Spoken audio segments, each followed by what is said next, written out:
आज मैं आपको इस कहानी के आधार पर बताने वाला हूँ और इस कहानी में वो पूरी सच्चाई दिखाने वाला हूँ कि एकलव्य की अंगूठा कहाँ गया। तो दोस्तों मेरे साथ पढ़ना है, कुछ बनना है, कुछ करना है। तो गुरु सब थे, बड़े बड़े गुरु थे। द्रोणाचार्य जी जब उनसे पूछने के लिए गए कि गुरुदेव हमें भी अपने आश्रम में जगह दे और हम भी कुछ सीखना चाहते हैं, तो बोला तुम जो तुम्हारी है तुम नहीं पढ़ सकते हो, तुम इस शिक्षा के लायक नहीं हो। यह कहकर उसे यहाँ से भगा दिया गया कि तुम यह शिक्षा के लायक नहीं हो, तुम ये शिक्षा ग्रहण नहीं कर सकते। ये शिक्षा केवल क्षत्रियों के लिए बना है और केवल क्षत्रिय यह शिक्षा ग्रहण कर सकता है, सुरक्षा कर सकता है। ये तुम्हारे लायक नहीं है। इसे यह बात कहकर वहां से भगा दिया गया था। लेकिन एकलव्य को देखिए, उसके मन में साहस, विश्वास था कि नहीं, मैं तो जरूर सीखूंगा। गुरुजी अगर आप मुझे नहीं सिखाएं, देखिए उनकी जोश, एक तेजी, एक कुछ कर दिखाने की जज्बा देखिए।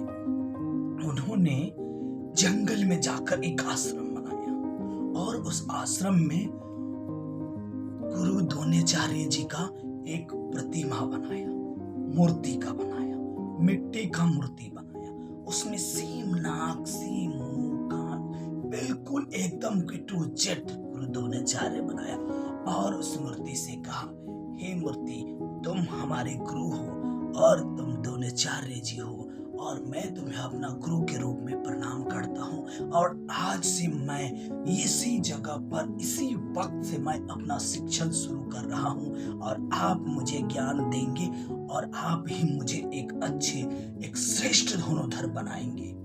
उस मूर्ति के सामने बेचारा देखिए रोज अपना प्रैक्टिस चलता रहा, उसकी रोज प्रैक्टिस चलता रहा। जहाँ के लोग, अब बड़े बड़े लोग प्रैक्टिस कर रहे थे अपने अपने जगह पर, सबको आश्रम मिला था, सबको जगह मिला था, उनको बेचारे को नहीं मिला था।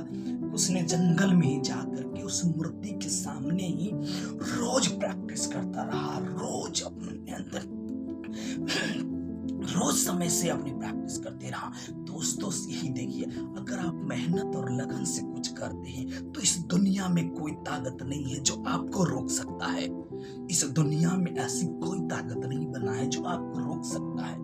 और वही हुआ था उसमें। एकलव्य जी को देख लीजिए, जबकि उन्हें निकाल दिया गया कि तुम नहीं उस लायक हो, तुम वो धनुर्धर नहीं बन सकते हो, लेकिन उन्होंने थाम लिया कि मैं एक श्रेष्ठ धनुर्धर बनूंगा और एक श्रेष्ठ धनुर्धर बनूंगा।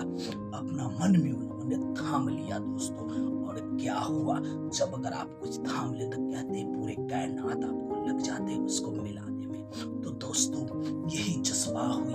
फिर एक समय की बात हुई, एक कुत्ता था जो आश्रम के डेस्क पर रखा गया था, जो पांडवों जी सबके रक्षण में थे।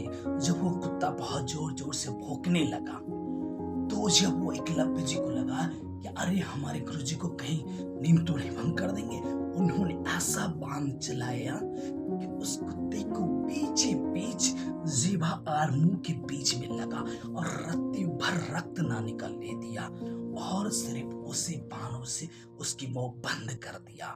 यह बात सोचकर पांडव सब उसी गली में, उसी जंगल में जा रहे थे। तो सोचा कि ऐसा कैसे हो सकता है, चुप कैसे हो सकता है। जब वो कुत्ता दौड़ते दौड़ते आए, वो पांडव जी सबके पास में आए, तो बोला ऐसा धनुर्धर कौन हो सकता है। मैं तो केवल गुरु जी द्रोणाचार्य जी देख कर बोले कि ऐसा धनुर्धर कौन हो सकता है भाई। कोई एक ही धनुर्धर ऐसा है कि अर्जुन है। अर्जुन से बड़ा धनुर्धर और कौन हो गया कि ऐसा बाण चलाया है। ढूंढो इस जंगल में कहाँ है, कौन है। ढूंढने लगे सब, ढूंढते ढूंढते वहां पर गए तो वो दिखे, वहां पर एक बालक सा व्यक्ति बैठा है। उस बालक से कह रहे हैं गुरु द्रोणाचार्य जी, क्या यह बाण तुमने चलाया है। बालक निम्रता से कह रहे हैं गुरुदेव जी मैंने चलाया है। यह बाण तुमने चलाया। जी गुरुदेव मैंने चलाया। तुम ऐसे धनुर्धर हो सकते हो, इसका कैसे हो सकते हो। बोला जी गुरुदेव आइए हमारे आश्रम में, आपको हम दिखा रहे हैं, ये आपकी ही कृपा है और आपकी ही आशीर्वाद है जो मैं इतना बड़ा धनुर्धर बन गया हूँ। बोला चलो। जब आश्रम में गए तो खुद की मूर्ति देखकर आश्चर्य रह गए गुरुदेव। खुद की मूर्ति तो आचार्य जी देख करके आश्चर्य हो गए। बोला गुरुदेव यही मेरा गुरुदेव है और आप ही मेरा गुरुदेव है और आपसे ही मैं शिक्षा ग्रहण किया हूँ। अब देखिए यहाँ पर गुरु का चाल। यही कहते हैं मेरा दोस्त, एक को श्रेष्ठ बनाने के लिए कईयों की बलि चढ़ना पड़ता है। तो वही हुआ था वहां भी एकलव्य जी को। अब उन्होंने लगा कि मैंने तो सत्य कर लिया और मैंने तो वादा कर लिया कि अर्जुन को ही श्रेष्ठ धनुधर बनाएंगे। अब दूसरा धनुधर के बीच में आ गया है, अब क्या किया जाए। अब इनसे कहा कि भाई मैं इनसे कुछ ऐसा वरदान मांग लेता हूँ जो ना दे पाएगा, और मैं उसे शराप दे दूंगा, और ये शराप दे दूंगा तो ये इसकी विद्या के लायक ही नहीं बचेगा। लेकिन देखिए इस कहानी में क्या गजब की मोड़ आ जाता है। बोला एकलव्य तुम मुझे गुरु मानते हो? बोला हाँ गुरुदेव मैं आपको गुरु मानता हूँ। बोला अगर तुम मुझे गुरु मानते हो तो मैं तुमसे कुछ दान मांगना चाहता हूँ, तुम क्या मुझे दे सकते हो गुरु दक्षिणा? बोला जी गुरुदेव आप जो हुक्म करें, मेरे लायक होगा तो मैं अवश्य दूंगा। बोला ठीक है, तुम मुझे अपने दाहिने हाथ की अंगूठा काट कर दे दो। एकलव्य ने एक क्षण भी ना लगने दिया, तुरंत अपने अंगूठा काटा और गुरुदेव जी के हाथ में थमा दिया।